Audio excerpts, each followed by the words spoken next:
On va parler aujourd'hui dans cette vidéo sur la blessure du rejet. Alors la blessure du rejet.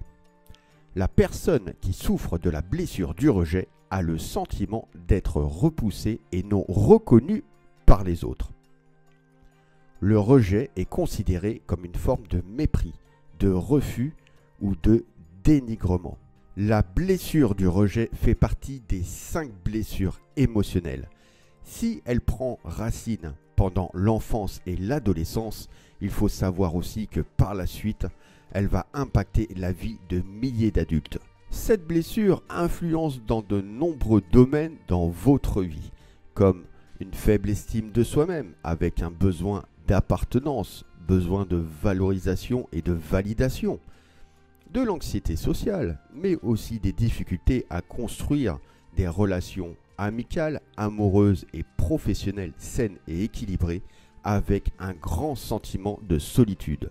La blessure du rejet est décrite comme relative au sentiment, qu'elle soit fondée ou imaginaire, d'avoir été repoussée et non désirée par l'autre.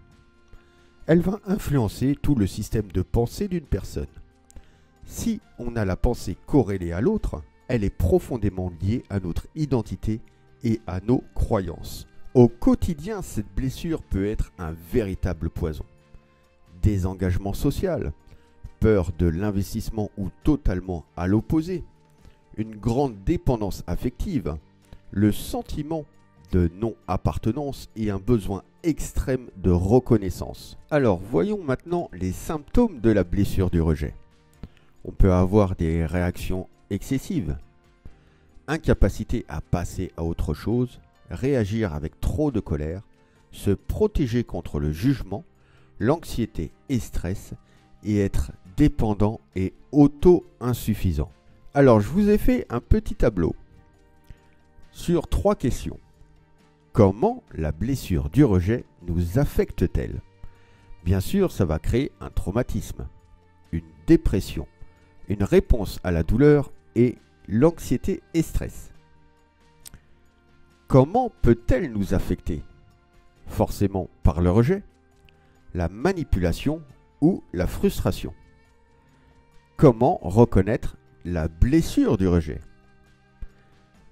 Donc bien sûr, il y aura une faible estime de soi-même, des comportements évitants, de l'anxiété sociale, sentiment de solitude, être totalement susceptible, une tendance à l'immaturité affective, une attitude perfectionniste, une agressivité accrue et des symptômes dépressifs. La blessure du rejet et sa non-reconnaissance peut mener à la dépression. Se sentir triste et sans espoir sur de longues périodes. Perdre de l'intérêt pour vos loisirs habituels.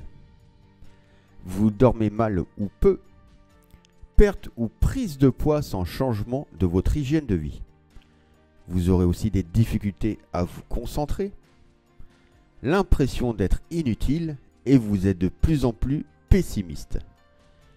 Même si vous traversez cette période de dépression, j'ai toujours dit et je maintiens encore aujourd'hui que peu importe les difficultés que vous rencontrez, il y aura toujours une solution. Comment soigner et guérir cette blessure du rejet? Soigner cette blessure du rejet est un travail de longue haleine.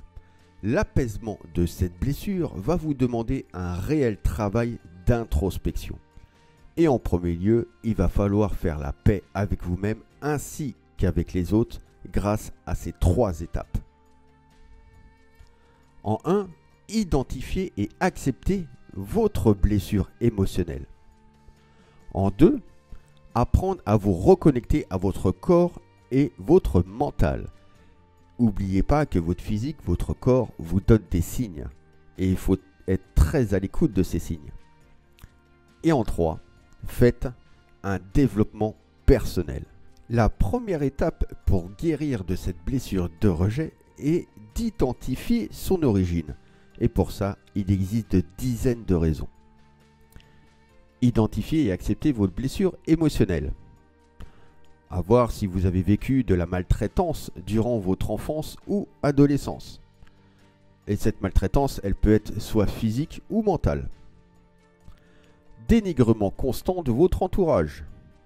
Manque d'amour et d'attention de la part de vos parents. Trop grande exigence de leur part. Une famille non communicante. Rupture amoureuse ou amicale brutale. Manque de reconnaissance de vos émotions dès votre enfance.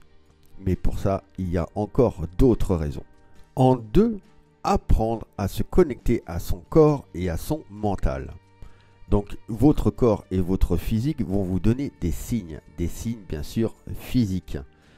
Ça peut être des tensions musculaires, des tensions osseuses ou tendineuses. Ça, il faut être très à l'écoute à ça. Et votre mental vont vous donner des signes aussi très importants sur le point de vue émotionnel. Lorsque vous êtes dans une situation, pas forcément dans une relation, mais dans une certaine situation, quelle émotion vous éprouvez? Est-ce qu'elle est positive ou négative? Est-ce que vous vous sentez à l'aise ou alors vous aurez tendance à être plus ou moins en retrait parce qu'il y a cette émotion négative? Donc ça, il faut apprendre à écouter tous les signes de votre mental et de votre corps. Et en 3, faire un développement personnel. Donc faire un développement personnel, mais pas n'importe comment. Et surtout pas à n'importe qui. Pas à n'importe qui, car dans la blessure du rejet, il y a énormément de raisons. Comme je parlais d'une faible estime de soi-même, donc c'est très bien de travailler sur la faible estime de soi-même. Mais il y a peut-être aussi d'autres choses qui ne vont pas.